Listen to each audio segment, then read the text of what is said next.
Christina, whenever you're ready. Okay. My name is Christina, and which political party do you think has the best education policy? Democrats or Republicans? Well, I'll proudly answer for you. Democrats have the best education policy, then do Republicans for several reasons that I'll later explain in detail. Some major reasons include the Democratic view on making college tuition tax deductible, which would be excellent.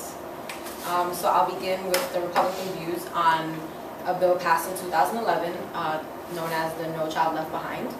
I mean in 2001, sorry. In 2001, Bush passed the No Child Left Behind bill to strictly test students yearly on their knowledge of specific subjects such as science or math.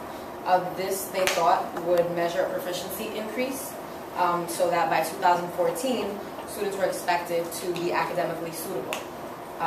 Yet in 2004, they mentioned that the exams would not increase students' knowledge overall.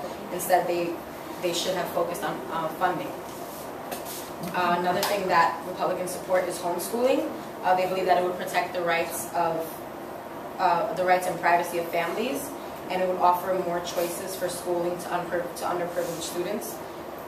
In 2003, at the College of New Jersey, a student wrote, and I quote, "In regard to the student who has been homeschooled, their education may be sacrificed, depending on their family's financial stability. Children in public schools have technology education, as a homeschool student would probably not." And Republicans also favor a limited federal government. They believe that it would give benefits to students taking harder courses, and it would provide programs that would benefit these students, but it would not increase any amount of higher education overall. Instead, it would increase only the education of those selected students. On average, more than 30,000 schools out of 100,000 in the United States are not meeting the standards of the education requirements, which is a huge problem, and that's on the basis of funding. It's not enough funding for them. So I'm going to move on to why the Democratic approach is better by and large. They believe that they want to make college tuition tax deductible, as I mentioned earlier.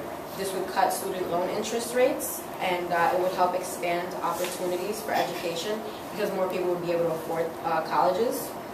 They also want to get rid of the 2014 deadline promoted by Bush in No Child Left Behind. Obama recently postponed this deadline because it is in no way realistic that in 3 years our education will improve with little or no funding. Our economy has not yet been fixed, and more cuts are being proposed to be taken from education to help stabilize our economy. So this puts our plans for education reform on hold yet again. Democrats also want to provide more assistance for schools that are not meeting the general education criteria through government intervention. Unlike Republicans, they want government to intervene because this would help the underprivileged schools with better resources and help. Because according to an article by James A. Paterba, the state and local government provide our education services with 96% of our resources, so government intervention is needed for our education reform in order to fix it.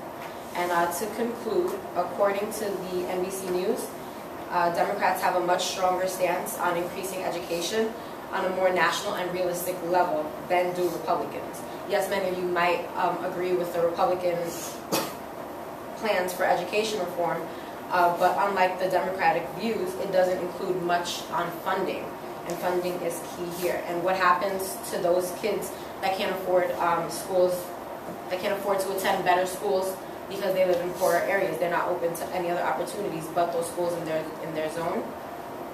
They would have. So I say, if they have to work with what they have, let the Democrats give them what they need.